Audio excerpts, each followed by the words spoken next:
네, 여러분 2024년 새해 소원이 있다면 전 이루고 꿈꾸는 것이 모두 가능한 해가 되면 좋겠다라는 소원을 빌 겁니다. 그런데 이 소원이 내년에는 이루어질 수 있을 것 같습니다. 불가능한 것도 이곳에서는 가능해지는 곳, 이곳을 오늘 여러분들께 소개를 해드리려고 하는데요. 주제 바로 열어보도록 하겠습니다. 자세히 보이시나요? 영상 일부를 제가 한번 캡처를 한 건데요. 로봇이 뛰어오르기도 하고 스매시를 넣기도 하고 인간과 배드민턴을 자유자재로 하는 모습입니다. 그리고 오른쪽에는 휴머노이드 로봇이 어떤 질문을 하면 다 대답을 하는 장면인데 얼굴 표정까지 다 정확하게 묘사를 하고 있습니다. 변하지 않는 것은 변화한다라는 사실뿐이고 그런 현장이 바로 오늘 소개해드릴 주제 CES입니다. 자, 그럼 지금부터 그 내용을 자세히 한번 보도록 하겠습니다. 영어로는 CES, The International Consumer Electronics Show라고 하는 건데 세계 최대의 IT 전자제품 전시회 CES입니다. 그렇다고 이게 단순히 가전 박람회냐? 그건 아닙니다. 기술이 어떻게 인류가 직면했던 이 다양한 문제들을 풀 것인지에 대해서 조망하는 행사로 변모를 했는데 일정은 1월 9일부터 12일까지 참가자 무려 13만 명 이상이 예상되고요. 참여 국가는 150개국이 넘고 기업자 수는 3,500 그리고 그 안에서도 국내 참가 기업 예상되는 숫자는 무려 600기업이 넘도록 차지하고 있습니다. 그런데 여기서 잠깐만 설명을 드리자면 사실 위에 있는 일정과 장소, 참여 숫자 등은 어디서든 들으셨을 법한 이야기입니다. 그래서 제가 조금만 차별점을 두기 위한 TMI로 왜 하필 이 사막 같은 라스베이거스로 여기에서 CES를 펼치는 것일까에 대해서 조금 조사를 해봤는데요. 원래는 뉴욕 동부에서 열리던 행사가 왜 서부의 사막 도시 라스베이거스로 옮겼을지 설명을 드리도록 하겠습니다. 커피 한 잔 드시면서 이렇게 들으시면 될 것 같은데 라스베이거스는 과거 황량한 사막한 가운데 있는 소도시에 과거에는 불과했습니다. 철도 부설과 후보댐 건설로 사람들이 몰려들면서 규모가 굉장히 커졌고요. 도박 허용이 도시 성장에 큰 요인이 됐었는데 카지노와 호텔이 즐비한 도박도시라는 오명이 있었지만 1995년 때부터 매년 초에 이 CES가 열리면서 마이스 산업의 최강자로 탈바꿈을 합니다. 원래는 첫 회가 뉴욕이었고요. 뉴욕, 시카고 등의 당시에 몰려드는 이 관람객들을 수용할 호텔이랑 객실이 부족하다 보니까 라스베이거스에는 호텔이 충분하기 때문에 이쪽으로 옮기기 시작했습니다. 당시로서는 세계 최대의 후보댐이 완성이 되고 도박장이 늘어나면서 관광 환락지로 각광을 받게 되었고요. 그래서 전시회나 컨벤션을 라스베이거스에 개최하면 다른 지역에 비해서 실제로도 참가 업체와 그리고 참가자 수가 평균적으로 13%는 더 늘었다라는 조사 결과가 나오기 시작하면서 그때부터 라스베이거스에 정착하기 시작합니다. 물론 서부 지역에서는요. 스탠퍼드대 그리고 세계적인 연구소가 수많은 연구 인력이 질비해 있고요. 젊은 시절 대학 문화의 상징인 히피 문화에 지대한 영향을 받았기 때문에 이런 배경이 자유와 개방성, 혁신이 필수적인 PC와 웹 문화 그리고 웹 3.0으로 진화를 하면서 여전히 CES를 지금까지도 떠받치는 힘이 되고 있지 않나 싶습니다. 자, 그렇다면 2023년 CES 어땠는지 한번 보도록 하겠습니다. 코로나 이후에 첫 비대면 행사라서 역대급 인파가 몰렸습니다. 11만 명이 몰려든 인파라는 기사 제목을 볼 수 있는데 제가 앞서서 2024년은 참여자 수가 무려 13만 명 이상이 될 수 있다라고 말씀을 드렸었죠. 그런데 2024년을 왜 기대를 더 해야 되는지 참여 인원뿐만은 아닙니다. 일단 주최사인 소비자기술협회 CTA 회장이 올해의 키워드는 바로 AI와 한국이다라고 직접 인터뷰에서 밝혔고요. 그동안 한국은 미국에 이어서 가장 많은 기업이 참여하는 국가로 전체 혁신상 수상 기업의 46%를 차지를 해왔습니다. 그리고 어느 정도냐면요. CES 전시관 중에서 각국의 스타트업들이 모이는 유레카 파크에 서울관 K 스타트업이 단독으로 설치되었을 정도 정도고요. CES 관련 키워드는 당시 행사 이후에 얼마나 많이 검색이 되느냐, 구글 기준으로 봤을 때는 한 7만 7천 건인데 그렇다면 홍보 효과를 당연히 기대할 수 있겠죠. 이런 상황에서 미국 기업들은 참여자 수가 감소하고 있고 오히려 한국 기업의 숫자는 더 증가하고 있습니다. 전 세계적으로 한국 기업들의 기술력이 더 인정받고 있는 흐름까지 파악할 수 있는 거죠. 주가적으로도 바로 활력을 넣어줬는지 과거의 2023년 CES를 한번 넘어가 보도록 하겠습니다. 삼성전자의 로봇 신사업 발표 이후부터 CES까지 한 달간 관련주들이 오름폭이 보였는데요. 로보로보는 139%나 올랐고요. 그리고 로보티즈는 120%, 에브리봇도 111%까지 급등하는 모습들을 확인할 수 있었습니다. 이게 뭐냐면 삼성전자의 로봇 신사업 발표 이후 CES가 있기까지 한 달간의 급등했던 상승률입니다. 주식시장에서 나타나는 대표적인 캘린더 효과 중 하나로 한번 넘어가 볼까요? 다음 판에서 보실 수 있는데요. 바로 1월 효과입니다. 1월 주가 수익률이 다음 달에 비해서 상대적으로 크게 나타나는 현상을 1월 효과라고 합니다. 곧 1월이기도 하죠. 근데 국내 증시는 내년 1월 캘린더 효과를 일부 반영할 걸로 보이는데 최근에 대외적으로 저희가 이리저리 휘둘리고 있어서 앞으로 미국발 리스크 여파로 인해서 이 하방 압력은 불가피할 것으로 예상이 되고 있습니다. 그래서 이 세 가지 요인들을 아직 잔존해 있는 리스크 세 가지를 정리를 해봤고요. 그래서 우리가 이 시점에서 찾아야 하는 전략은 이 악재 불안이 높은 만큼 1월의 시장 내에서 호재 기대보다는 관련된 리스크 영향을 좀 상쇄해 줄 수 있는 이벤트 수혜 업종을 찾아보는 겁니다. 그게 바로 제가 위에서부터 설명드린 CES고요. 그러면 올해 2024년은 어떤 테마를 미리 선점하면 좋을지 한번 깊이 있게 파도록 하겠습니다. CTA 측에서 강조한 키워드들이 있는데요. 먼저 모빌리티, 헬스케어, 지속 가능한 푸드테크, 그리고 인공지능입니다.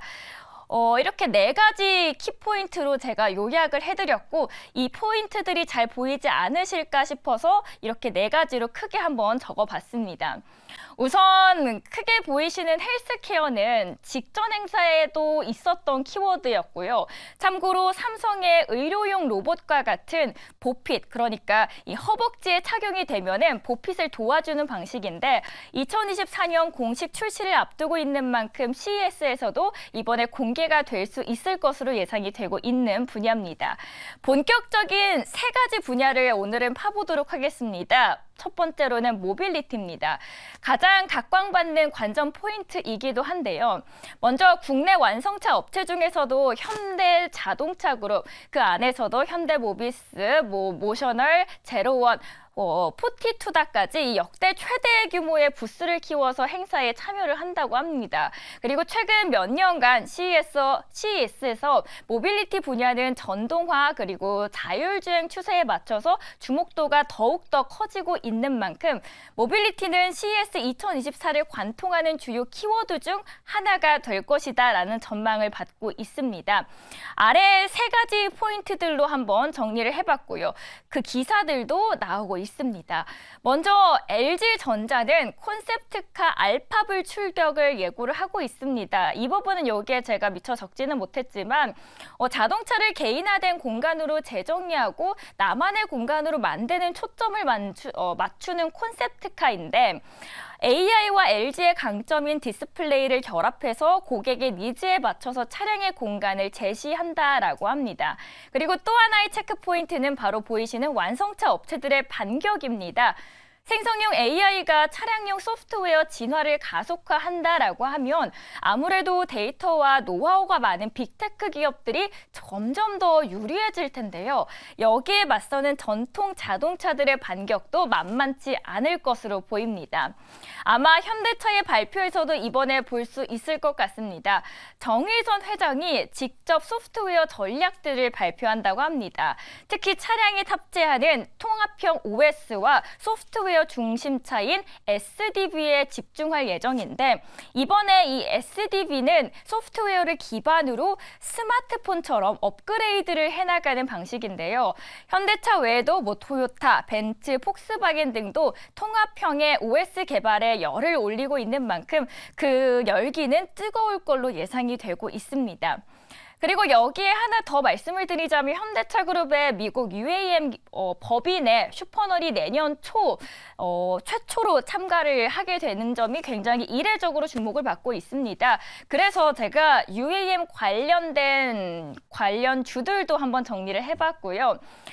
이 중 하나로 추가로 말씀을 드리자면 그리고 SK텔레콤이 AI와 UAM 분야에서 요금제 출시처럼 이 로드맵을 갖춘 국내 몇 안 되는 업체라고 하나증권에서 평가를 하고 있고 각광받는 기업 중 하나입니다. 그래서 이번에 첫 번째 모빌리티 안에서 볼 수 있는 기업들은 UAM 관련주, SDV 관련주, 자율주행 관련주 이렇게 세 가지 섹터로 한번 나눠서 설명을 드려봤습니다. 자, 그렇다면 두 번째 관전 포인트는 뭐가 될지 한번 넘어가 보도록 하죠. 온디바이스 AI 그리고 XR입니다. 먼저 온디바이스 AI부터 들어가 보도록 하겠습니다. 이 생성형 AI가 출연하면서 AI가 영역을 가리지 않고 출연을 하고 있습니다. 이번에 슬로건을 보면은 모든 산업 분야에 AI가 적용된다를 구체적으로 이해하기 위해서 기조연설 라인업을 볼 필요가 있는데요. 이 기조연설의 라인업들을 제가 영상들을 직접 봤는데 뭐가 그 해의 테크 트렌드의 핵심인지가 기조연설을 통해서 잘 드러나기 때문입니다. 그런데 이번 기조연설은 누가 말을 하나 봤더니 바로 독일의 기술기업 지멘스, 프랑스의 화장품 로레알, 그리고 월마트, 베스트바이, 인텔과 퀄컴, HD, 현대입니다. 쭉 들어보면 사실 화장품 회사도 있고 반도체 회사도 있고 유통회사도 있어서 공통점이 없는 것 같죠. 그런데 공통점으로 바라보는 지점은 동일합니다. 바로 AI라는 겁니다. 특히 기대가 되는 건 인텔과 퀄컴의 기조연설이었습니다. 외신에서도 이 두 기업들을 주목을 하고 있었는데 바로 온디바이스 AI에 대한 이야기가 나온다라는 점입니다. 온디바이스 AI는 쉽게 말해서 인터넷 연결 없이도 PC 스마트폰으로 AI를 활용할 수 있는 걸 말하는데요. 온디바이스는 스마트폰이 쉽게 말해서 비행기 모드 상태에서도 챗 GPT와 같이 대화를 나눌 수 있는 겁니다. 원래는 사실 먼 미래일 거라고 생각을 했었는데 이번 CES에서 반도체 공룡들이 이거를 좀 앞세우면서 온디바이스 AI 시대가 한층 더 다가온 느낌입니다.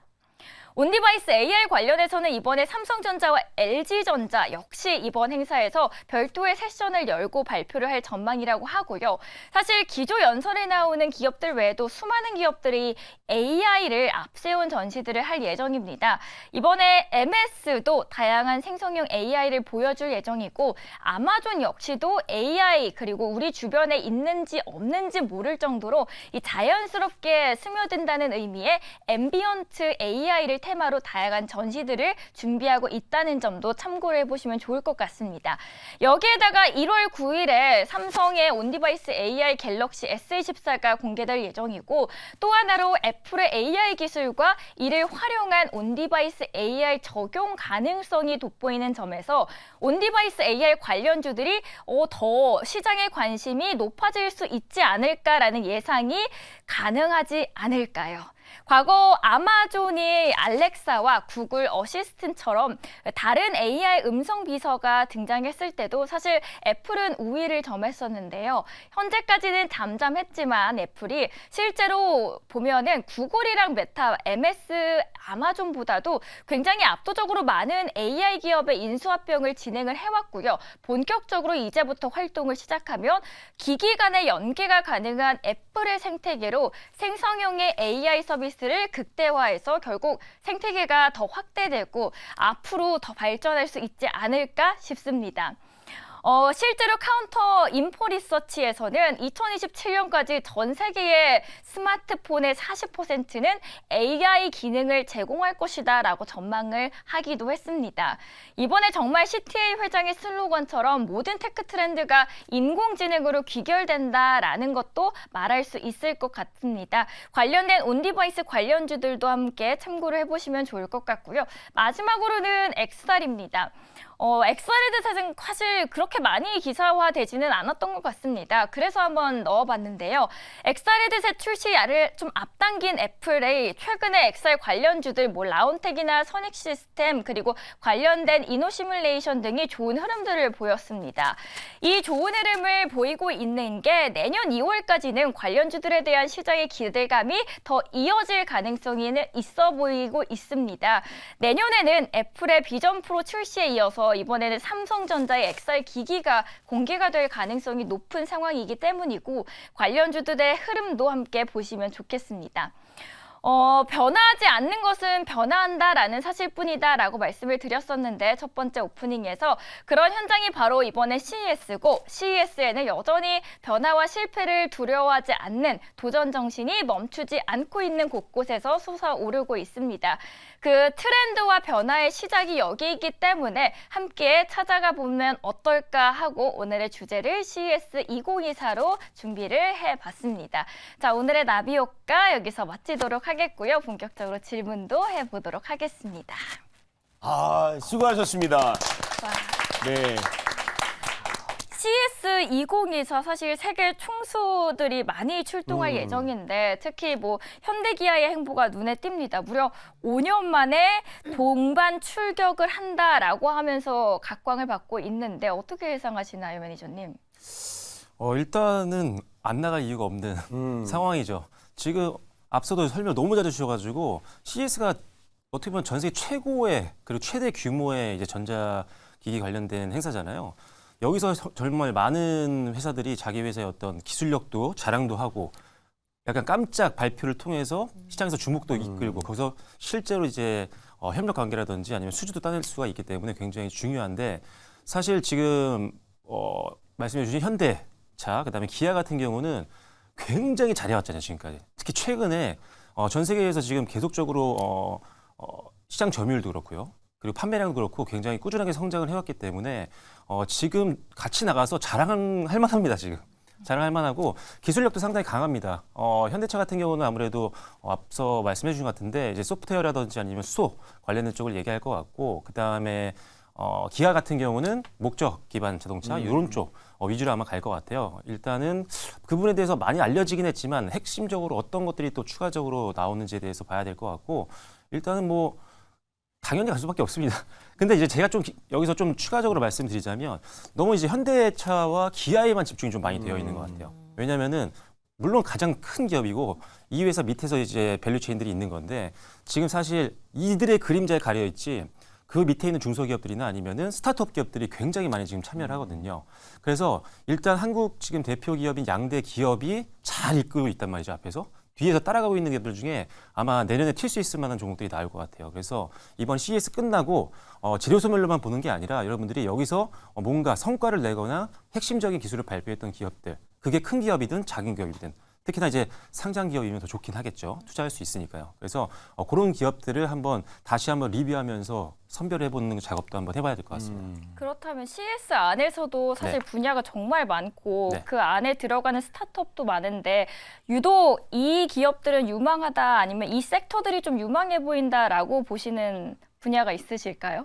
네, 일단은 당연히 AI 쪽이죠. 네네. 왜냐면은 아까 CTA에서도 말씀을 하셨다고 했는데 뭐라고 했더라고요. 길어가지고 문장은 기억이 안 나는데 그 CES를 운영한 주최한 주최 측에서 아마 전 산업에 걸쳐서 AI가 다 보일 것이다. 맞아요.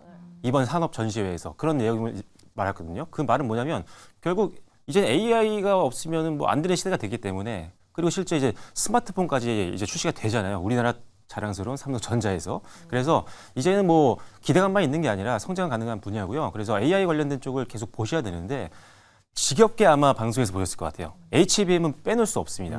그래서 근데 지금 반도체가 돌아서고 있는 상승 초입 사이클이거든요. 상승 사이클에 이제 들어가고 있는 초입 단계인데 보통 이 단계에서는 사실 장비주들이 많이 움직이기 시작을 해요. 그래서 실제로 뭐 HBSP라든지 여러 장비 기업들이 거의 지금 연 고점에서 끝났거든요. 그런데 요 기업들은 들어가기 조금 약간 부담될 수 있는 구간이긴 하잖아요. 그렇다면 그 다음으로 보통 어딜 봐야 되느냐? 소재 아니면 부품 쪽을 보는 게 좋거든요. 상대적으로는 주가가 좀 약간 낮아져 있기 때문에 부담도 좀 덜하고요. 그래서 뭐 소재 쪽을 먼저 본다라고 하면 동진 세미캠 아니면은 솔브레인 이런 기업들 좀 괜찮게 보고 있고요. UAM 쪽은 저는 사실 너무 많긴 한데 기대감만 있는 종목을 너무 보는 건 안 좋을 것 같고요. SK텔레콤이 아무래도 가장 무난한 선택이 되지 않을까. 아니면 어쩔 수 없이 미국으로 가야죠. 조비 에어비앤비를 갈 수밖에 없습니다. 네. 일단 기술력이 1위이기 때문에 시장을 좀 넓게 보시고 단기 종목들은 거품이 있을 수 있으니까 수급이라든지 아니면 거래량들 그다음에 방향성 잘 체크하시면서 중장기로 베팅할 때 좀 조심할 필요가 있을 것 같습니다. 혹시 황봉 네. MC님께서는 유독 CS 안에서 좀 이 섹터가 유망해 보인다라고 보시는 기업들이나 분야가 있으실까요? 저도 고민 좀 많이 했어요. 어떤 게 올까? 사실 그 애플에서도 이제 그 비전 프로 같은 경우가 점점 땡기더라고요. 그래서 2월에 출시할 거다라고 얘기하고 가격도 이제 많이 좀 낮추고 20만 대, 30만 대, 50만 대까지 얘기가 나와서 이쪽을 볼까 하다가 딱 떠오른 게 있어요. 제가 너무 자동차를 좋다 보니까 자율주행이다. 그래서 자율주행 쪽을 좀 봐야 되지 않을까 싶어요. 왜냐하면 자율주행 쪽에서는 테슬라가 압도적으로 지금 데이터가 많기 때문에 너무 잘 가고 있거든요. 근데 현대기아는 이게 좀 부족해요. 데이터가 없어서 뭐 아마존이나 구글에 지금 협력하면서 지금 하고 있기 때문에 이쪽 부분을 보면 우리나라 기업하고는 어떤 게 좀 관련이 있을까 봤더니 넥스트 칩이 눈에 딱 들어오더라고요. 예, 그래서 넥스트 칩이 최근 주가 흐름도 봐도 55일선 뚫고 좀 올라가는 모습을 보면서 요게 좀 힘을 받으면은 아마 이 자율주행 쪽이 좀 더 가지 않을까. 그러니까 오히려 저는 자율주행 쪽에 좀 포커스를 맞추고 내년에 포트폴리오 짤 때 꼭 한 종목 정도는 들어가야 되지 않을까 하는 생각을 좀 해봐서 저는 자율주행으로 뽑도록 하겠습니다. 이번에 들어가는 UAM은 어떻게 보시는지요? 이게 UAM이 진짜 이게 좀 먼 얘기인 것 같아요. 사실은 이제 눈에 보이는 건 미국 같은 경우는 정말 뉴욕시가 너무 복잡하니까 그 뉴욕에서 그 뉴욕시도 이제 공항까지 가는 거 그 이용하는 게 되게 편한데 우리나라 같은 경우는 일단은 작잖아요. 작아서 이거를 이용할 수 있을까라는 의문점이 있지만 이번에 또 이제 현대에서 또 저기 발표를 했잖아요. 그래서 그 비행기도 봤더니 이게 진짜 미래의 먹거리는 되겠다라고 생각하면서 그렇다면 이거를 우리나라보다 해외에 많이 팔아야 되는데 해외에 또 일단은 잡고 있는 게 아까 얘기했던 조비가 있기 때문에 조비 쪽으로 봐야 되지 않을까라는 생각이 좀 들어요. 조비가 워낙 지금 기술력이 좀 발전을 해갖고 벌써 뭐 4인승 이상의 6인승까지 지금 나온다고 하거든요. 그리고 어차피 이게 영업이익이 날려 그러면 2인승, 4인승으로는 좀 안 된다고 그래요. 4인승 이상이 가야지 된다고 하니까 전 UAM 지금은 아니지만 먼 미래에 무조건 이건 먹거리가 된다. 그 미래 교통수단은 무조건 이것이다 라고 생각하기 때문에 멀리 보고 이거는 한 번에 올인하는 것보다 조금씩 사 모으는 게 어떨까 싶어요. 예. 매니저님, 주가적인 측면에서 봤을 때 CES 2024가 지금 아직 시작되기 전이지 않습니까? 네. 그렇다면은 이 관련주들 유망하다고 보시는 뭐 AI 쪽을 지금 이 시점에서 미리 선점해서 들어가는 게 좋을까요? 아니면은 CES가 열리고 나서 들어가는 게 좋을까요? 일정을 보고 들어가기에는 지금 너무 이미 오른 종목들이 많아요. 지금 주인공격인 이제 AI는 사실 관련된 종목들이 연말에 너무 많이 올라서 사실 거품이 좀 있긴 하거든요. 왜냐하면 이게 항상 테마가 확 붙었을 때는 진짜 실질적인 기술과 이게 실적으로 연결되는 기업도 있지만 거품으로 같이 그냥 묶여서 올라가는 경우도 많거든요. 실제 그런 기업들이 지금 상장 기업들 중에 상당히 많이 지금 분포가 되어 있기 때문에 그런 종목들을 그냥 여기서도 CES에서도 AI가 계속 이슈가 되면서 주가를 끌어올리겠지라는 막연한 기대감으로 투자하기는 조금 무리가 있을 것 같고요. 그래서 아까 말씀드렸던 조금은 낮은 구간에서 움직일 수 있는 종목들, AI가 지금 탑이 되어서 먼저 움직이는 종목이 있다면 그 밑에서 따라갈 만한 조금 가격적인 부담이 덜한, 그래서 이런 것들을 먼저 공략하시는 게 좋을 것 같고요. 아마 이게 이제 손바뀜이 생기면은 이미 올랐던 아까 말씀드렸던 반도체 AI 쪽, 특히나 HBM 쪽 같은 경우는 장비주가 좀 밀리면서 소재가 갈 확률도 있습니다. 그래서 그런 수급이라든지 이런 것들을 계속 보시면서 대응하시면 좋을 것 같아요. 그리고 방금 말씀해 주신 UAM 먼 미래면 무조건 가야 되는 길이긴 한데 사실 우리나라가 사실 이게 기술이 아직은 불안하고 SK텔레콤이 있고 실제 기체를 만들 수 있는 회사들은 항우연밖에 없거든요 지금. 근데 그거 1인용이잖아요. 에어택시가. 그거 제가 이제 신청을 하면은 제가 운전을 해야 됩니다. 그거 뭐 이거 어떻게 해야 될까요? 내려서 도착지에 했는데 매니저님의 반납을 또 해야 여자친구는 돼요. 못 태우십니다. 중요한 거는 대리도 못 불러요. 그렇죠. 저는 근데 최근에 바이오가 많이 주목을 받고 있잖아요. 근데 여기 CES 안에서도 헬스케어 관련해서 묶여 있단 그쵸. 말이죠. AI와도 같이 묶일 수도 있고. 네.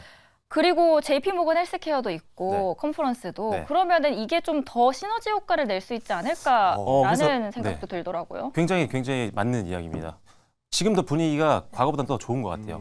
헬스케어 때문에 사실 JP모건 헬스케어 때문에 12월 달에 주가가 좀 많이 올랐었는데 그래서 끝난 거 아니냐 재료 소멸. 근데 아직 안 끝났거든요. 그리고 1월 달에도 좀 기대감이 있는 게 사실 미국 같은 경우는 오히려 1월 달에 바이오주가 많이 갔었어요. 헬스케어가. 오히려 여기 CES에서 뭔가 결과가 딱 나오면서 더 주가가 부양되는 경우가 있었는데 우리도 좀 따라가는 흐름들이 나오지 않나 싶고요. 1월이 끝나면 2, 3월 때 또 봐야 되는 게 또 이제 3월 달, 4월 달에 있을 암마케가 또 있습니다. 그래서 계속 연이어서 나올 만한 것들이 많이 있거든요. 그래서 제약바이오 이런 헬스케어 이쪽도 또 AI도 묶여 있기 때문에 계속적으로 봐야 될 것 같습니다. 혜리님 혹시 2024년 CES 매력적으로 보이셨습니까? 가보고 싶으십니까? 일단은 저도 좀 기대가 되는 거는 그 자율주행이나 또 AI는 워낙에 진짜 2차 전지만큼이나 많이 들었던 그 단어이기 때문에 근데 좀 뭔가 기대되고 뭐 이런 거 나올 거예요 이런 저한테는 그런 느낌이거든요. 그래서 정말 제 눈앞에서 좀 빨리 보고 싶은 기대가 많이 됩니다. 저희 직접 출장을 다녀오는 아, 걸로. 좋아요. 그래요.